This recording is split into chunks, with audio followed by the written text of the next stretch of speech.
Hello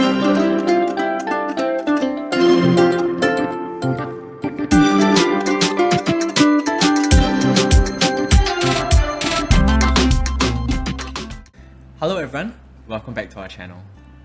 For our last episode, we talked about why we decided to do our photo shoot in China and how we decided on the photo shoot studio. Remember to like, share, and subscribe. For the second part in our series, we'll talk about what the photo shoot process is like. For this video, we will look at our photo shoot in Qingdao, but all the other photo shoots we have done are pretty similar. Let's get started. First, choosing our outfits and locations. We arrived at the studio one day before our photo shoot to confirm our locations and gowns. It's always good to visit the studio earlier to reserve the gown you like. Once you arrive at the studio, the customer service will sit down with you to quickly confirm your choices. It's good practice to take a look at the outfits, styles, locations, and poses you like beforehand. So this will make the process much smoother, and the studio can also advise you accordingly while you are there. Yes, on things like matching outfits with locations, the optimal itinerary, and so on. 就会避免他们，因为你这一套，你看你选的这些衣服跟这个是有点类似。有一点点重复的。行，好吧。行。 After that, the studio would take you to look at gowns. Make sure that the gowns are not too dirty. Basically just to make sure there aren't any stains or defects which may be hard to fix post-photo shoot.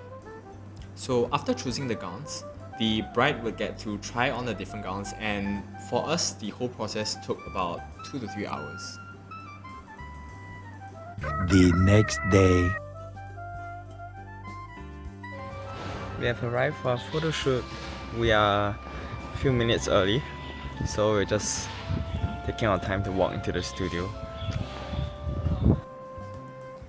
When we arrived at the studio, the staff were already there waiting for us, and immediately the makeup starts.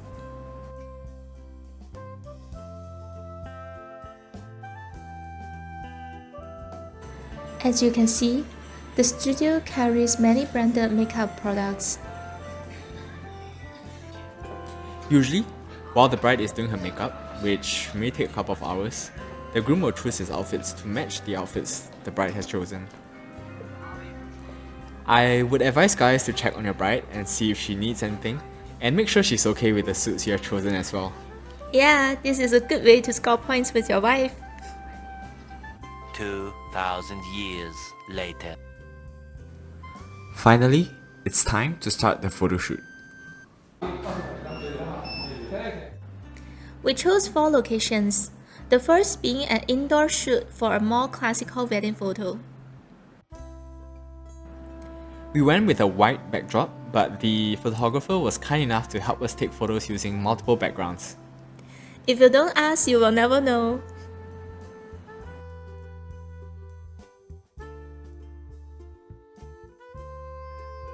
After a quick lunch, while Esther's makeup is touched up, we went to Anna Huayuan. This is a mixed indoor/outdoor location with some European elements.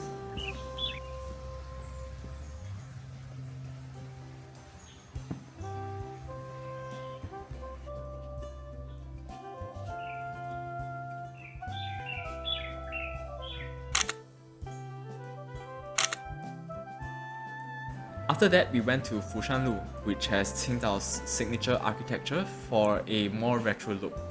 Unfortunately, due to time constraints, we were not able to film the process as we were rushing to have enough time to take photos at sunset. If you would like to see what Qingdao looks like, we'll share an episode of our travels in Qingdao, so stay tuned. The last location was the seaside to catch the sunset as well as to take photos with some fireworks. So another thing that you can't get in Singapore. Yep.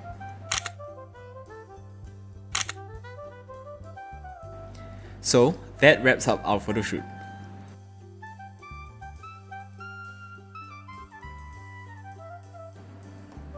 After the photo shoot, studios would ask to meet up to go through the raw photos and to pick out those which get edited. Studios usually come back with the first edits in a few weeks. Yup, and some studios may schedule an online editing session if you are not available in person to be at the studio. So that's pretty much it. For more details, like on how to prepare, we will include more information in our blog. You can find the link in the description below. We'll be sharing more adventures in the near future, so check back soon. See you!